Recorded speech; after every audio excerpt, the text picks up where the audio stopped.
વિદ્યાર્થી મિત્રો, આજના લેક્ચરમાં અમારી યુટ્યુબ ચેનલમાં આપનું સ્વાગત છે।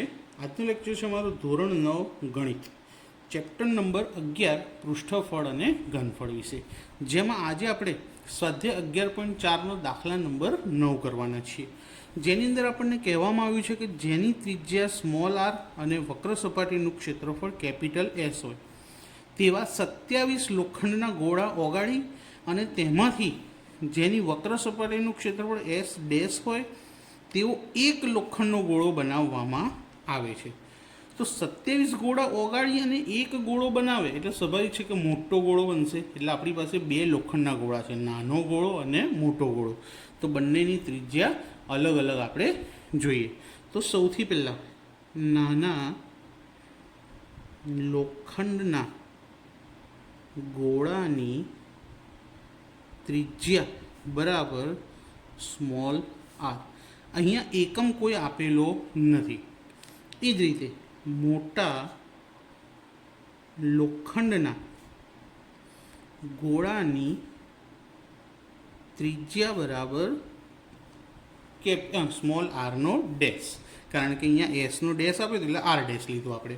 હવે શું છે કે 27 ગોળા ઓગાળી અને તેમાંથી એક ગોળો બનાવ્યો છે, તો 27 ગુણ્યા નાના લોખંડના ગોળાનું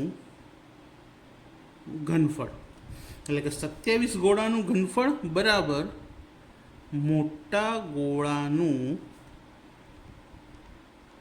ઘનફળ। આ સરખું કેમ થયું? કારણ કે 27 નાના લોખંડના ગોળા ઓગાળ્યા અને તેમાંથી એક ગોળો બનાવ્યો, એટલે કે 27 ગોળાનું ઘનફળ એ એક મોટા ગોળા જેટલું થાય। તો બંને બાજુ સૂત્ર લખીએ। તો 27 ગુણ્યા, હવે ગોળો છે તો ગોળાનું ઘનફળ શું થાય?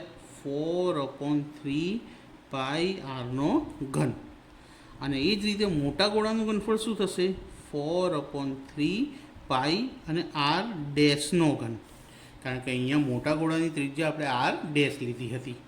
બંને બાજુ સરખું છે તે ઉડી જશે, તો 4/3 અને 4/3 પાઈ અને પાઈ પણ ઉડી ગયા। આ 27 ક્યાં જશે? સામે છેદમાં જતા રહેશે, અથવા તો આમ નામ જ લખીએ કે 27 ગુણ્યા આરનો ઘન બરાબર આર ડેશનો ઘન। હવે અહીંયાથી ઘન દૂર કરવો હોય તો સામે ઘનમૂળ કાઢવું પડે। તો 27નું ઘનમૂળ શું નીકળે? 3 ગુણ્યા અહીંયા પણ ઘન કાઢી નાખીએ તો શું રહે? ખાલી આર, અને અહીંયાથી પણ ઘન જતો રહેશે તો આર ડેશ। તો મોટા ગોળાની ત્રિજ્યા જે આપણને શોધવાની કીધી છે કે નવા ગોળાની ત્રિજ્યા, તો આર ડેશ બરાબર 3 અને આરનો ગુણાકાર કરીએ તો શું થાય? 3r। તો અહીંયા લખી દઈએ કે મોટા એટલે કેવા? નવા। અહીંયા પણ લખી દઈએ મોટા એટલે કે નવા ગોળાની ત્રિજ્યા આર ડેશ બરાબર 3r થાય। તો પહેલો સવાલનો જવાબ આપણે શોધી લીધો। હવે નંબર બીજો કે એસ અને એસ ડેશનો ગુણોત્તર।